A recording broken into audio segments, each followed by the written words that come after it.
आप देख रहे हैं स्कैरी मूवी। तो मैं आपका दोस्त धीरेन्द्र विश्वकर्मा बोल रहा हूँ। तो दोस्तों चलिए आज की कहानी की ओर बढ़ते हैं। इस कहानी में आप सभी का स्वागत करता हूं।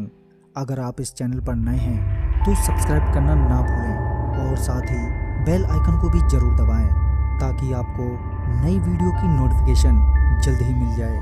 तो चलिए बढ़ते हैं इस कहानी की ओर। दोस्तों, मोहन गर्मियों की छुट्टी बिताने के लिए अपनी नानी के घर जाने का प्लान बनाता है।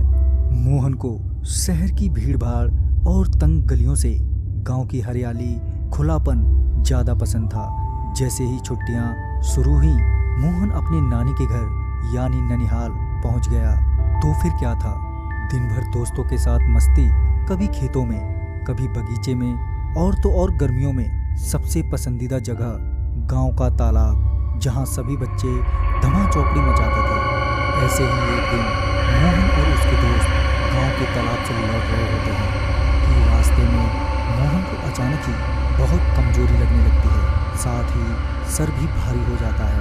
मोहन को लगा कि आज कुछ ज़्यादा ही मस्ती हो गई, जिससे उसे इतनी थकान महसूस हो रही है। हमेशा की तरह वह घर पहुंचा और अपने नाना नानी को दिन भर की बातें बताने लगा। अब तक शाम हो चुकी थी, मगर मोहन का सर दर्द अब बढ़ने लगा था, साथ ही उसे बुखार भी चढ़ गया था। उसके नाना ने उसे दवा दी और गुस्से से कहा कि कल तुम कहीं भी खेलने कूदने के लिए नहीं जाओगे।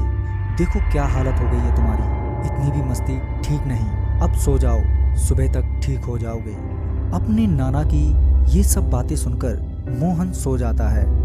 देर रात अचानक ही जिमी जोर जोर से भौंकने लगता है। जिमी मोहन के पास ही सोया था, लिहाजा उसकी आवाज सुनकर वह उठ जाता है। मोहन देखता है कि जिमी एक आदमी पर भौंक रहा है। नींद में होने के कारण पहले तो मोहन को वो एक आदमी ही नजर आता है, फिर जब वो उसे ध्यान से देखता है तो उसके होश उड़ जाते हैं, क्योंकि वो कोई इंसान नहीं बल्कि एक प्रेत था जो कि जमीन से कुछ ऊपर हवा में खड़ा था और मोहन को अपनी ओर बुलाने का इशारा भी कर रहा था। यह सब देखकर मोहन एकदम सहम गया।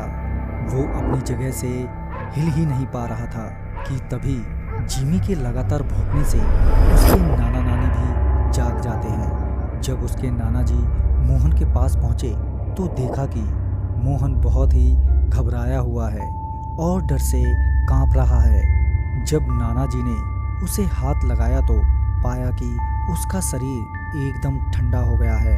वो पूछते हैं, क्या हुआ तुम्हें, तुम इतना डरे हुए क्यों हो और ये जिमी इतना क्यों भौंक रहा है। तभी मोहन ने सारी बात बताई। अगले दिन ही मोहन को गांव के ओझा के पास ले जाया गया, जहां ओझा ने बताया कि कल जब मोहन तालाब से दोस्तों के साथ खेलकर लौट रहा था, तब इसने वहीं रास्ते में एक जगह पेशाब किया जहां किसी की चिता जलाई गई थी, जिस वजह से उस व्यक्ति की आत्मा का अपमान हुआ और वो इसके पीछे पड़ गया है। ये सुनकर सब दंग रह गए। मोहन के नाना ने विनती करते हुए बोला, आप ही इस समस्या का निवारण करें। तभी ओझा ने एक अभिमंत्रित ताबीज देते हुए कहा, ये ताबीज धारण कर लो और फिलहाल कुछ दिनों के लिए यहाँ से चले जाओ, कुछ समय बाद सब ठीक हो जाएगा। मोहन ने ताबीज धारण कर लिया, साथ ही शाम की गाड़ी से वो अपने घर लौट आया।